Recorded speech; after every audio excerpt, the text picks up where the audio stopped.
Welcome to the Future of Liberty, a project of Liberty Fund, hosted by Mitch Daniels.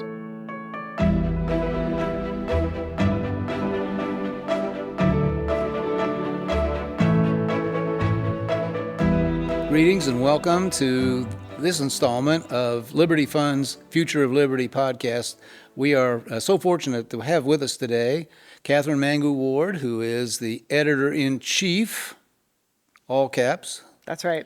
At Reason Magazine, for some of us, our favorite publication. Welcome and thanks for being with us. I'm delighted to be here. So let me start by adapting the old Barstool line. What's a nice libertarian girl like you doing living in Washington, D.C.? You know, it's a fair question, but my best go at an answer has two parts. The first is I grew up in the D.C. area, so it's home for me. I'm a Beltway baby, and it's hard to escape once you're inside the vortex. But my other answer is somebody's got to keep an eye on those guys. So many years ago, Reason Magazine, which was founded in 1968, actually used to run ads that said, we're a political magazine that's not based in Washington, D.C. It used to be a selling point. But so much of what we cover happens there that we really do need reporters on the ground, on the Hill, kind of keeping an eye on Congress, on the president, on the vast and sprawling administrative state.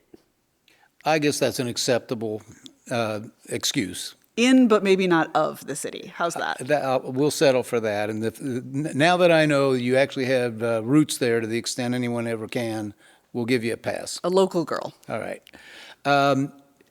Despite your obvious youth, you've been at Reason quite a long time now, and you've seen a lot of changes. Some of us still like to read magazines, even occasionally, the kind you can hold in your hand. How many people are doing that, and is the written word still the primary currency in the world of ideas in which you are a leader? You know, one thing that always astonishes me is that even in 2024, people who have not heard of Reason or are coming across it for the first time, a question that they ask is, well, is it a real magazine? Mm-hmm. By which they mean, do we murder trees and print it on there and mail it out to people, right? Yeah. And I think that there is something about that people find to be satisfying and also kind of validating, right? If you're going to bother to print a magazine, you must be really serious about what you're putting in there. We stopped doing very much direct mail or other advertising for the print magazine many years ago, and it was a surprise to us that actually our subscription numbers keep climbing. So there really are people who seek out and want a print magazine to read and leave on their coffee table and give to their friends. Tear things out of. You can scribble them on them. Maybe fold it up, put it in an envelope, mail it off to an unsuspecting victim. That's for sure still a thing that we hear about. I actually think like the era of print magazines is not over. And oddly, there is a growing audience for people who I think want to get off their phones and get off their screens, but still maybe consume something meaningful about the news. Of course, that's a smaller part of what we do now. When I was an intern at Reason in the summer of 2000, the website did exist, but the magazine was the primary product, and we still did our proofing by fax. So it's very, very different than when I started. Fax? Yeah. Yeah. I'll teach the children about the facsimile machines on this podcast. It'll be great. Define for the audience the difference between a capital L libertarian and a small L libertarian. Right. So Reason is a libertarian magazine, but we say that we are small L libertarian, and that is to kind of center the word around the philosophy of libertarianism. Our motto is free minds and free markets, and that's how we think about what libertarianism means. Capital L libertarian we use, and most people use to refer to the Libertarian Party, which is a very different entity. Small L libertarianism, I think, is bigger and more important in many ways than capital L libertarianism. And one thing that we think a lot about at Reason is how to push the boundaries of small L libertarianism. So it's about constraining the state. It's about limiting government. It's about limiting the size and scope of government, not just the dollars spent. But it's also maybe a way of thinking about, what we owe to each other and, what it means to be an individual in a society with a state. We do a lot of kind of internal debate and discussion about what it means to be a small L libertarian. There's not one answer, but the Libertarian Party, capital L Libertarians, is a distinct phenomenon. Yeah, it is. Some of us have been watching and wondering whether at some point they could become a more material factor in our politics. Hasn't happened. But pursue that a little further. Talk about why they haven't grown, especially with the dissatisfaction now, the record dissatisfaction about the two established parties. They've just nominated, as we're sitting here today, they've just nominated their next presidential candidate. What do you think their prospects are? Any opportunity for growth there, or will small L libertarianism have to find other vehicles? Yeah, I mean, I would certainly love to live in a country where there was a robust third party that had libertarian leanings. And I don't think that's a crazy idea. I think libertarianism is very American. I think there are a lot of people in this country who would identify with some of the tenets of libertarianism. And those people are, like many other Americans, maybe not thrilled about the candidates that are on offer right now from the two major parties.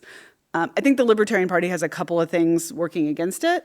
One is the deck is actually stacked, right? So our electoral system is jointly owned by the two major parties, and they have all kinds of tools and tricks to keep third parties out. Not just libertarians, but Green Party, Reform Party, independent candidates, the most powerful of which is excluding them from the debate stage. For many Americans, their first kind of moment when they really start to think meaningfully about who they might vote for is that moment that they see, the two guys shouting at each other from behind podiums. And the debates actually up until this cycle have been totally locked down by a bipartisan debate commission that is not interested in opening up to third parties. Ballot access is another really big issue. It's quite hard to get on the ballot if your party hasn't been on the ballot in past elections. One of the Libertarian Party's biggest wins has been decades of working on getting ballot access. So you will see Libertarian Party candidates on most ballots, but it's a struggle, and they have to kind of fight to keep their heads above water every single cycle.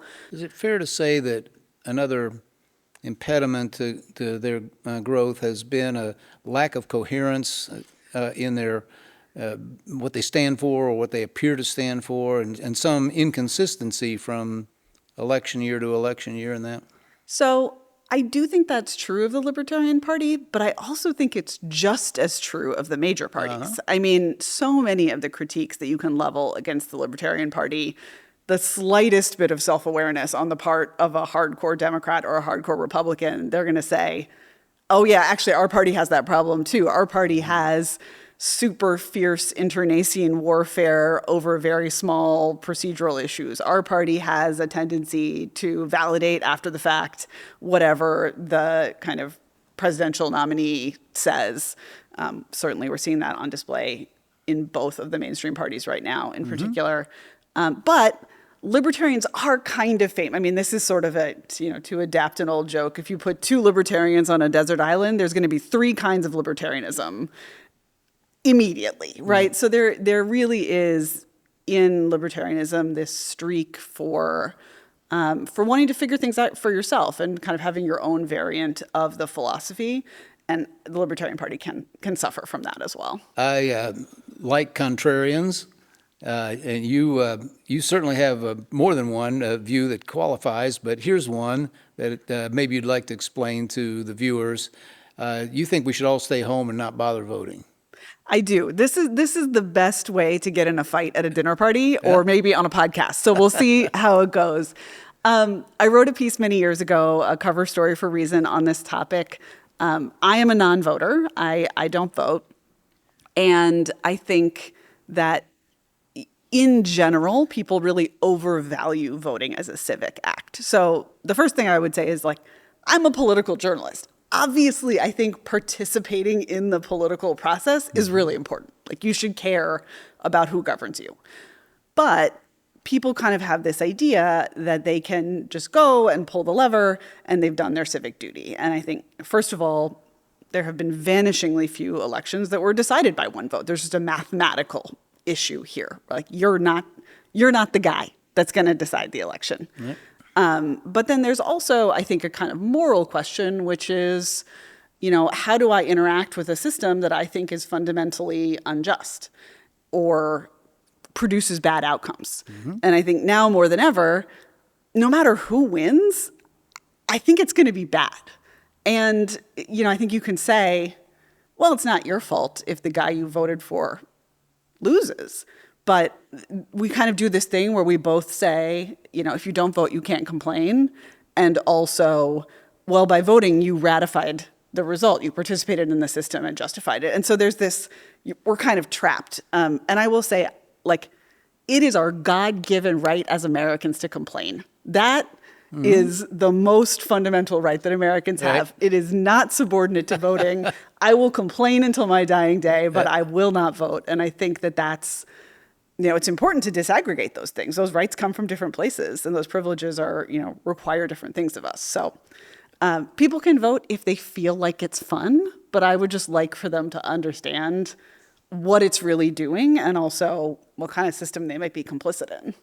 My last contact with Immanuel Kant was about second semester of freshman year, but if we universalized your behavior, we'd have an interesting situation. Maybe that's the answer. So I will say, like, nobody gets elected. I'm not a Kantian. So that's one reason why, because I actually think the idea of universalizing behavior as a way to get to moral principles doesn't always work. But I do say in that article, and I do believe, I can write you a universal principle that accommodates this. Yeah. And the universal principle is something like, if your vote will influence the outcome of an election, it is imperative that you vote. Yeah. But otherwise, feel free to skip. Okay. If I'm, voting in a PTA election and there's only two of us I'll vote. I'll vote for that one.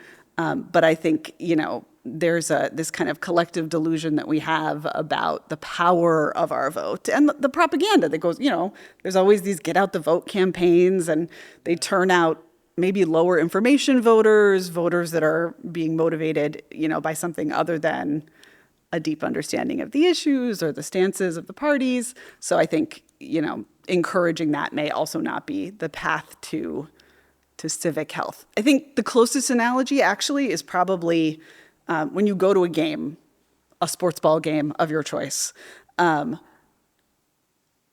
People feel like voting is being on the team, but voting is being in the crowd, right? You're cheering. You're happy to be there. You want your guys to win, but actually going to the game does not influence the outcome of the game. And I think if people understood that better, you can still go to the game, but you should just not be confused about whether you're on the team. I think you can count on continued fights at the. I do think so, and I'm happy to fight. I love to fight. I think that's one of the great things about the United States is we have a culture of scrapping it out on political disagreements. Well, on that subject, you pointing out, as many have, the at least for now, polarization of our country, but the relatively small percentages who adhere to the two edges. You expressed the idea that you said hope is in the middle. Many have said this, but what's the mechanism for that middle mobilizing, or at least expressing itself in a way that begins to have more effect on events? Yeah, so it's tricky, right? Because on the one hand, I do think our politics are increasingly dominated by kind of people who are extremely polarized, both in terms of substance, but more importantly, affective polarization, right? So this idea that the other side is evil or will destroy the country, or I think most importantly, the idea that the other guys broke the rules first, and now we can break the rules too. Yeah. I think that kind of schoolyard tit for tat thinking is so dominant and so dangerous, right? Because two wrongs don't make a right, as we also learn in the schoolyard. And it's very hard to trace who the original bad actor was. But, I used to say that libertarianism was a radical philosophy. And I still do think it has radical intent, but more and more I don't see libertarianism as radical. I see it as actually being the real moderate philosophy. That is to say, given that we can't agree, could we try kind of leaving each other alone a little bit? Could we try doing less, not more, to get involved in each other's lives? Again, given that we have really demonstrated quite clearly that we can't agree. When we do agree, it's also sometimes not great. So there's that piece as well. But I think that the notion of moderation is sometimes taken as kind of milquetoast or mealy mouth or squishy. But maybe actually moderation is something like a ceasefire or a détente or kind of toleration for each other. Right. There is a certain asymmetry, though, when one side, which may assert that the other side broke a rule first. I want to come back to that in a second.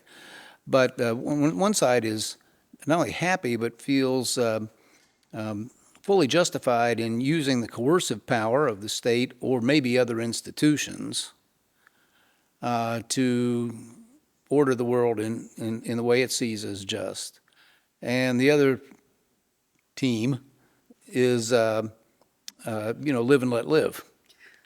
I'm not sure which teams you're describing as which anymore. I mean, I would have said, at one time that maybe at least Republicans paid more lip service to the idea of live and let live, and the left was a little more authoritarian. But, more and more, I hear people on the right say, you know what, we tried toleration. Yep. We tried live and let live. And those, commies, lefties, progressives, whatever, Yeah. They came after us, and so now we got to do the same. You hear that on everything from trade policy. Well, China started it, so now we gotta fight fire with fire. You hear it on partisan warfare, but also just kind of everyday domestic policy as well. The idea that, well, sure, we would love to have free speech, but we're going to need to, pass a law coercing the social media companies to, and then on the left, they have one proposal, and on the right, they have the other proposal, but they're both using the power of the state to try and coerce a private business Or would. to help their side win, or would if they could get away with it. Today, one side's got their hands on the levers and not just the state. So I do think one thing that we learned coming out of the COVID pandemic was social media companies really cooperated with and were coerced by, in a kind of reciprocal way that's hard to disentangle, the public health establishment. Yeah. And so, the Twitter files, Reason did a bunch of reporting and obtained a bunch of documents about sort of a similar phenomenon within Facebook, where you saw, people within the bureaucracies of these social media companies sometimes reaching out and asking to be told what to do, but also sometimes having actors from the state, from the CDC, from the FDA, from the State Department, from all kinds of places, reaching out and basically saying, that's a nice social media company you have there. It'd be a shame if something happened to it if you got accused of disseminating misinformation. And so I do think, my bias as a libertarian is to kind of ask the question, where is the state exerting power, even if it is subtle power, even if it is implied power? And it's true often that there are going to be eager collaborators. That's always the case in authoritarian regimes. But I still think in the end, the real villain isn't the guy at Twitter who happens to be a lefty. The real villain is the guy at the CDC putting the pressure on the guy at Twitter. Maybe the greater villain. But did you see any evidence of of resentment, resistance, anybody taking offense on the among the social media actors? Oh yeah, I think there? so. There was absolutely, in those email chains that came out and in the direct message chains that came out, there were people, sometimes in other conversations saying, hey, is this legal? Hey, is this wise? Hey, this doesn't comport with our standards. And that actually, I think, was underappreciated in those conversations. It was often the case that they had some kind of existing moderation policy, and then someone internally or externally said, okay, we got to block this guy. And somebody somewhere in the chain said, on what grounds? And we also did see, people from the House of Representatives, from the Senate, reaching out and saying, you don't have to follow these rules. So there, and some unexpected people like Ro Khanna and others, kind of just saying, this isn't consistent with our principles of free speech and it's not going to end well. So I actually do think, not to be like Mr. Rogers about it, but like you can look for the helpers, you can look for people who are trying to do the right thing, and they're there. Good to know. Can we hope for some, now there's been a, scandal's not too big a word, I don't think, scandalous disclosures of things that many people suspected all along, that the government was being knowingly duplicitous about some of the mandates and interpretations of the facts and the science at the time. Now there's been a string of these disclosures and even confessions about what was known and not known about the origins of the virus, about masks, about whether the Barrington Declaration recommendations were at least legitimate and discussable. Anything going to come of that, or will that all be simply evaporate? Gosh, I'm so torn, because on the one hand, I would just love to think that maybe somewhere in the system someone would acquire a little bit of humility. They really did screw up quite badly on the origins hypothesis. And so part of me thinks massive public embarrassment is a good teacher. On the other hand, this is hardly the first time that something like this has happened. Reason recently ran a piece by Senator Rand Paul of Kentucky about some of these new disclosures about what folks at the NIH knew and when they knew it, about kind of the theories about gain-of-function research and what was going on in Wuhan. And this kind of gets back to first principles for me, but I really think that the answer fundamentally has to be reducing the power of these government entities, because I think as long as they have the power, they'll abuse it. And so the question is, well, why was the NIH making these decisions in an unaccountable way to fund this research? Why were they looping around and working around established safeguards to prevent this kind of thing? We actually have Dr. Jay Bhattacharya, who was one of the authors of the Barrington Declaration. He's reviewing Fauci's memoir for us, so you can expect that to be a good read, a bit of a barn burner. And I think that's right. I do think we need to kind of not only push back in real time, we also need to hold people accountable after the fact when we have more information. I think this is the role of the press, right? We do the Freedom of Information Act requests. We take the people who knew what was going on and we say, we're not going to just all pretend this didn't happen. But in the end, I think, this is why I think you got to defund these agencies. You have to reduce their scope. You have to reduce the kind of amount of space that they're given by legislators to make decisions on their own, right? Like Congress has a job, and for many, many years, it's chosen not to do it. And they could be constraining all of these types of things, and they're choosing not to because it's a hard fight.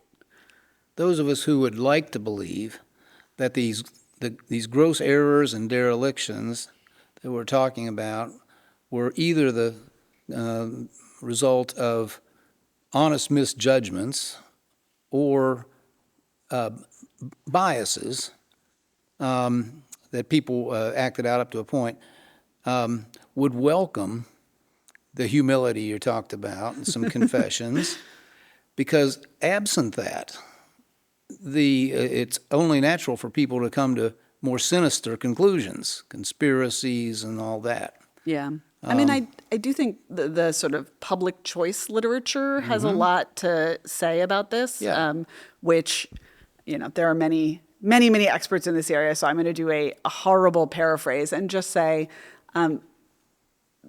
government actors who do bad things don't have to be bad people. That's one of the insights that I think is so important, that there are incentives for public servants to grow their empires, to keep their activities secret, to gather as much funding and influence as they can, to dodge oversight. These are all things that are kind of built into the system.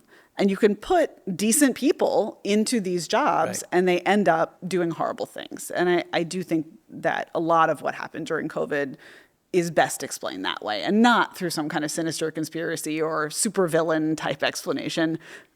Sometimes everyone's doing their best, but responding to incentives, and you just get utterly disastrous results, which is why we have to have fewer people empowered to make these decisions for us in the first place.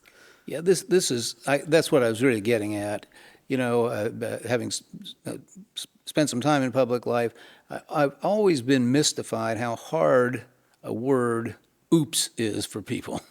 Not just in the public sphere. Well, sorry that's to say. true, but it's more important in some cases Yes. when people are holding a public trust and acting on behalf of others and spending money that they confiscated through taxation, and the public, my reading has been and my experience has been, is more understanding than that.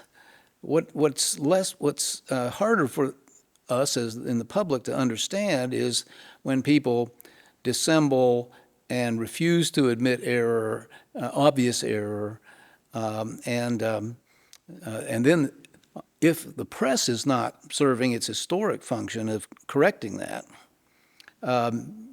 it just feeds the notion that something worse is going on. I think that's right. And I think, this is something that we see as our role at Reason. We wear our ideological biases on our sleeves. We say, we're libertarian. This is what we're doing. We're looking for, analysis and stories to tell you about the world, questions to investigate and report on that are congruent with a libertarian worldview. But to me, what that means is we're going to think to look places other people might not think to look. And I think there still are lots of rewards for genuine, holding power accountable style journalism. Unfortunately, there are also lots of rewards for sucking up to power journalism. Yeah. And you see a lot of that, particularly at our major papers. Yeah. You've mentioned in a couple contexts the new technologies, which are rushing upon us faster than some of us can keep track of. From the very beginning, the dawn of the information age, people have wondered and speculated whether these magnificent innovations would enhance freedom and enable freedom, or become the instruments of oppressing it. Where do you think we are, and which is the greater likelihood? So I think ultimately technology is a human thing. And so it has all the attributes that humans have, including that it is both freedom enhancing and also can empower, instruments of control. So, I would generally describe myself as a kind of techno-optimist. I think in general, the story of the last 200 years, let's say, is a story of international trade in, not only goods and ideas, but especially the place that goods and ideas come together, which is technology, to make people's lives better. And we're talking about, dramatic reversals in literacy and access to clean water, education for everyone, but especially for women, just base, what kind of income per capita different nations have. And I think all of that is genuinely attributable to technological innovation in some sense. I think sometimes the technologies that have the most influence are technologies we wouldn't think of exactly in those terms. So governance technologies, the idea of rights is a technology in a way. It's a kind of tool to use to build things, institutions, for example. But I think on the kind of simpler definition, in my industry, we are better able to communicate with more people, and more people are better able to communicate with each other than they ever have been. And I just have to believe that that is a win for freedom. Yes, people are saying totally stupid things to each other a lot of the time, but people were always saying stupid things to each other. They were just saying it to each other on a smaller scale. Right. And, sometimes people hear something that's really life-changing. Sometimes people learn something they didn't know before. Sometimes people see something from a new perspective. And I think communication technology in particular, of course, has its downsides, but ultimately is a freedom-promoting thing.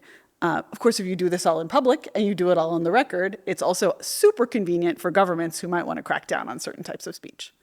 So, what should we make of the not just suggestions now starting to happen on social media limitations on young people? So I am fundamentally opposed. And I know that in some ways that's a lonely position, because almost everyone on both the left and the right now says some version of, hasn't this gone too far? Can't we make rules? Can't we make laws? So I would say two things. One is government's pretty bad at anything it tries to do. And so I think we should assume that, especially when it comes to technology, they're going to screw it up. Not that there mightn't be a perfect regulation that could exist, but the odds that my buddies in Washington, D.C. are going to get that exactly right are so low. And in the meantime, they may wind up really, messing up a quite important technology in ways that are hard to see in advance.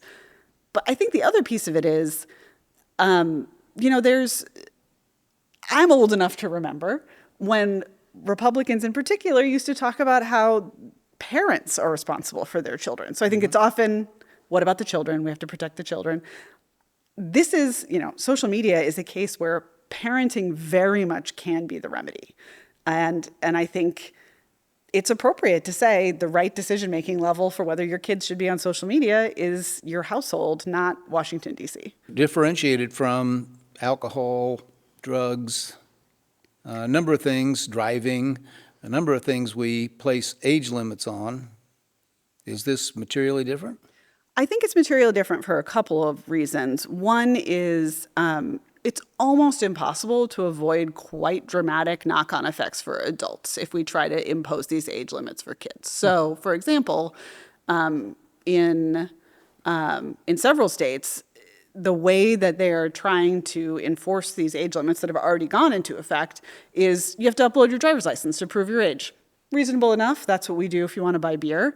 But to me, it's a different thing to show a liquor store clerk my driver's license versus to give my driver's license and then presumably attach everything that I do on TikTok, say, to my real identity and also give that information to a government. That seems like a recipe for disaster. So I do think, so often it is the case that restrictions that are meant to protect children are actually the thin end of the wedge to restrict adult choice and adult behavior, and I want to be vigilant about that.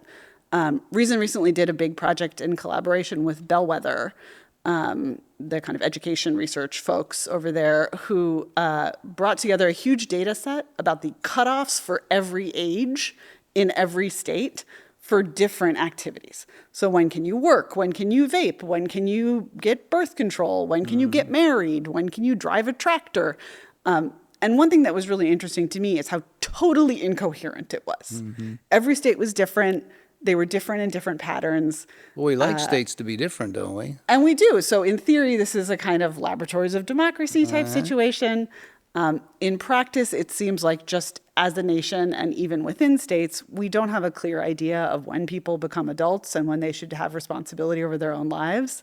And I worry about the fact that we're generally infantilizing teenagers in particular. I want kids to take responsibility for themselves and grow up maybe a little faster than they've been growing up in the kind of helicopter parenting age. Yeah. So I do want kids to have freedom where appropriate. And again, I think it's the parents' job to decide when. One last question about where appropriate. What about leaving them legal but banning them in schools where there is evidence that they get in the way of the educational process? Yeah, I think that's totally reasonable. But I would say this is where a little like of my maybe more radical libertarianism comes out. You know what makes this decision really easy? if there are no public schools, right? Like if this is something where you're sending your kid to a school of choice, and you can opt into a policy, right? So I think it's one thing if you say, okay, every school child in Montana, no phones, no social media. Well, there might be people who disagree. There might be people who want something different for their kids. It's a little too one size fits all for my taste. I still think it's permissible. Kids do have more restrictions on their freedom within a public school. Though they do have free speech rights within public schools, as the Supreme Court has established. And so I think there are some questions there. But I would love to see a world where there's true school choice, heavily voucherized if you want to still involve state funding or just private schools. And in that case, parents could choose for their kids how much access welcome they to have. Indiana, where we've had total school choice. I know. I'm happy among to public be here. schools, charter schools, and a private voucher system for essentially everyone now for quite a long time. Yeah. It's, so I'd like to see schools be able to experiment the way they have with so many other things here. One last school question. You've written, or at least a time ago, you wrote very approvingly of online education, even in the younger ages. Now, we had a very large clinical trial of this. We did. Recently. Did we learn anything that either reinforced your view or modified it? Yeah. So, I think the thing that we learned during COVID, I had young kids during COVID, and as a parent really experienced this firsthand. What we learned is that our kids' in-person education was pretty bad in a lot of cases. I think so many parents got this lens onto what their kids were doing during the day. And yes, it was the Zoom version. And yes, it was, maybe hastily put together, especially at first. But there were so many parents who said, oh my God, is this what school is like? Is this what kids are doing all day? And they were really unhappy with that. I don't think the problem is the computers. I think the problem is the schools. I think the problem is the teachers' unions. I think the problem is the kind of culture war discourse around curriculum. For my part, during COVID, my kids went from attending public school to attending a micro school, a private school. I'm lucky because I have school choice. Many folks in Indiana have school choice, but not everyone does. And so, right now, the school that my kids go to it's an Acton Academy, two different kind of Acton modeled schools actually, and they use online tools all the time. They're learning math from Khan Academy. Sal Khan is teaching them math on the internet. Yeah. But they're doing it in the context of a school that's built to a human scale, in a way that I think makes sense. And there is some social interaction as part of it. Sure. And I don't think anybody is saying the pure perfect utopia would be one where no one ever leaves their basement. Right. But I do think we so often are comparing the way that online learning plays out in real life to some kind of imagined ideal of in-person universal public schooling, and that's the wrong comparison. Right. So I remain bullish on online education, and certainly feel like it's working for my kids. There have been a number of reported public opinion surveys among younger people that suggest a very different view of this country, of its institutions, of its of free minds and free markets than every other generation, including the ones just adjacent. An ignorance, plainly an ignorance of traditions and history, and a probably related hostility, at least expressed, capitalism, free speech, and so forth. How concerned are you or aren't you? Is this something they'll learn and grow their way out of, or will America look very different when they're in charge? I'm sure America will look very different when they're in charge, because America always looks very different. Every generation changes things. I can't quite get all the way on the kids these days are bad bandwagon, even though I certainly have seen plenty of evidence of it. I think there's a couple things going on. One, I think if there's anything that we've learned since at least 2016, but maybe further back, polls are tough. Polls are tough to interpret, and it's not clear that when kids say, we live in late-stage capitalism and it's bad, that they have any visceral sense of what that means, or even that they really believe that, so much as just that that's what they hear their peers saying. We also do see this problem with adults. I've been very struck recently by the way in which partisan views on both trade and immigration just swap depending on who's in power and what they're doing. It suggests that lots of Americans just don't actually have deeply held views framed in ideological terms or in policy terms. And I actually think that's a good thing. I think, frankly, it's a better country if people don't think and talk as much about electoral politics. Now, that's different than big ideas, and that's different than kind of civic engagement. But, when kids say, I'm a socialist, what does that mean? I don't think they know. I don't think I know.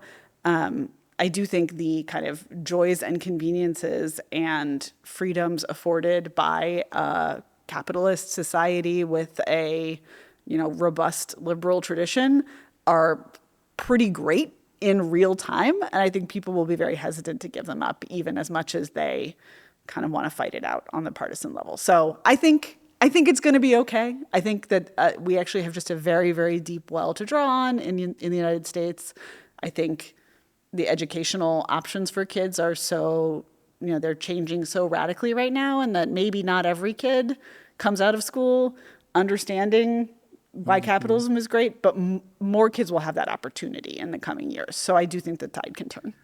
I think we have to take a charitable view, I do anyway, of too many young people today. First of all, they've not seen a pretty picture. If your whole exposure, either to our market system, which has had a few good years, but some very lousy years, while you've been of age and paying attention, and our political system has been less attractive and less uplifting, let's say, than it has been for much of American history. We've had bad moments before, but this is not one of our better periods. And you compound that with, frankly, a miseducation, or at least a lack of, in too many of our schools that have left the young people without any really sense of perspective of the things you just talked about. So that gives you some hope that maybe life or later learning will moderate these views. I do also think, real life is different than school. And I actually was talking to some education reform folks who said they hate that expression. They hate people contrasting school and real life. School is real life for these kids, and that's true. But there's nothing like getting your first paycheck and having the tax bite out of it. That's right. To just move everybody a couple ticks toward the libertarian side of the spectrum, even if only in that moment of outrage. As the kid I read about a long time ago, apocryphal, probably said, "Who is this FICA guy, and why did he take so much of my money?" Absolutely. And I think that that's real. I think that there is kind of this experience, maybe people are skeptical of the capitalist system as they understand it, but they're also skeptical of the state. And the worst equilibrium is one that's very low trust, where people sort of say capitalism is bad, the state is bad, everything's bad, and they become kind of nihilistic. But I also think there's a more optimistic view, which is that it balances. Yes, maybe capitalism isn't perfect, but on the other hand, they just took a third of my paycheck and spent it on what? Yeah. Like aid to foreign nations that I don't approve of their conduct, or enforcing book bans in Florida, or whatever it is that makes these kids mad. They have this, the police that are, beating people in the streets. Like, you can take kind of a lefty perspective on, like, they're taking my tax money and they're doing horrible things with it. And I think that does pull people back from this kind of anti-status quo radicalism. So let's finish. I'm going to give you an invitation to make us all feel better here Okay. at the end. Look out 20, 30 years, let's say mid-century. Is America a freer nation than today, or less so? I think it's freer. And I think there are a couple of reasons why. One is technology. I think that as long as the world outside of government is growing faster than the state, that life gets better. And so I think that, there are days when it feels like maybe the growth of government is overtaking the private sector, but for the most part, that's not the case. Government does get bigger, but people just living their lives and doing interesting things in the market and as artists and as engineers. They just are making the world freer and better. They're giving people more choices and more ways to kind of collaborate and interact and speak to each other. As long as that continues, then I think the world keeps getting better. And so far, that is where we are. Well, Katherine Mangu-Ward, one of the reasons I'm inclined to optimism is that you and Reason Magazine are there on the ramparts, looking for things others haven't looked for or found yet. Please keep doing that. Yes, sir. And I think there's an excellent chance that better tomorrow does arrive. Thanks for being with us. Thank you so much for having me. The Future of Liberty has been brought to you by Liberty Fund, a private educational foundation dedicated to encouraging discussions of the ideal of a society of free and responsible individuals.